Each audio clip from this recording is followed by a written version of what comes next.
Well, hello and welcome. I am so excited you decided to join me today. In today's lesson, we're going to be talking about reflection, and we're going to dig a little bit deep on how to reflect on your week of music practice. If you're new, welcome in. I am Monta Monique, founder and creator of Move Over Mozart. And if you are new to my channel, don't forget to like this video, subscribe, hit the notification bell, and share this video with someone you know that could benefit from a practice plan. Also, don't forget to check us out over on Instagram at #MoveOverMozart. Now, if you missed last week's lesson or the week lesson before, we were talking about 10 tips to maintain your daily practice, and we were also talking about a music checklist to apply how to organize your daily music practice. Now, this video is for you. Either you're a music student in a competition, preparing for a competition, you're someone who is learning how to play music, you are a pageant contestant with a winning talent, or maybe you're just someone who likes music. But the key takeaway from all of the videos that I share and why I share is because I want to help you practice with intention. I want you to feel connected to your music. I want to help you get clear in your music practice. I want you to be proactive and transform your daily practice, focus on it, your attention on what matters, and make the most out of your talent. Last week we were talking about my music week, and there were two parts to that, and it was a way to look forward. So specifically it was envisioning what your music practice week would look like.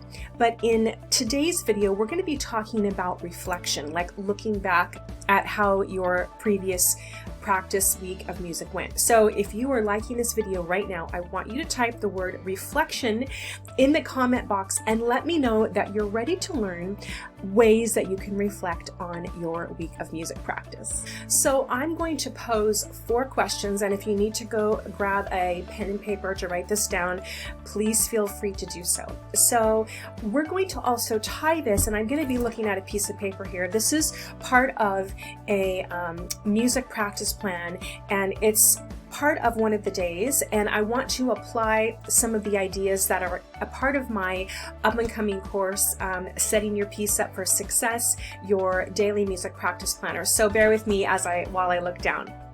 So here are the 4 questions to help you reflect back on your week of music practice. The first question is, what did not work in my music practice plan this week? Question number 1. I didn't expect this to happen this week in my practice. Question number 2. What were the insights gained in this week of music making, and how will I move forward? Question number 3.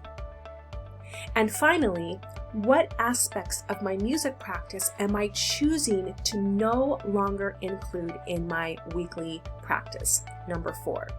So what I would want to do is I want to show you how you can incorporate this as you're going day by day. So let me give you the example. I'm looking at day number 2, and this is step 2.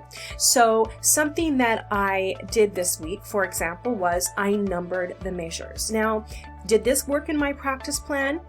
Most likely it did, because if you didn't number the measures, you wouldn't be as successful as you could be at keeping track of where you need to be in your practice. Did I determine the time signature? Well, you did, and you didn't expect this to happen in your music week practice because it really progressed in the way that you were able to learn the song, because it gave you a context, it gave you a frame, it gave you a way to quickly understand how the piece was put together. Another thing, marking the fingering, so creating accurate fingering and looking up alternate variations or versions of fingering. Now, this could be an insight that you gained over your week of practice. So for example, you were trying a particular fingering and it didn't work, but you found this fantastic fingering and it worked. So that is a way that you can move forward, but you're also reflecting back what did and did not work in terms of fingering. Now, let's look at one more example. Let's look at what aspects of my music practice am I choosing to no longer include in my weekly practice. Well, that's interesting. So maybe something that you might not want to include is feeling overwhelmed and approaching your music not with a clear frame of mind, not with a clear sense, not with a clear direction. That's something that you would want to change, right, from last week. Because when you have a clear music plan in place and you have your music map arranged and outlined, and you have your days, and you know exactly what you're going to do in each section of your music practice, you can be successful. So those are the 4 things I wanted to share with you this week.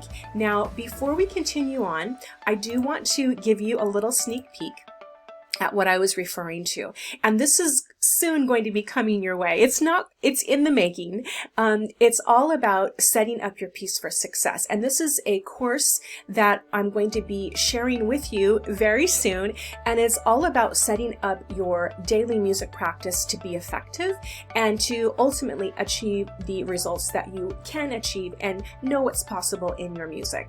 If you like this video, be sure to give it a thumbs up, subscribe, hit the notification bell, and share this. And don't forget to check us out over on Instagram at #MoveOverMozart. I hope everyone is having an awesome time in their music practice, and thanks for watching.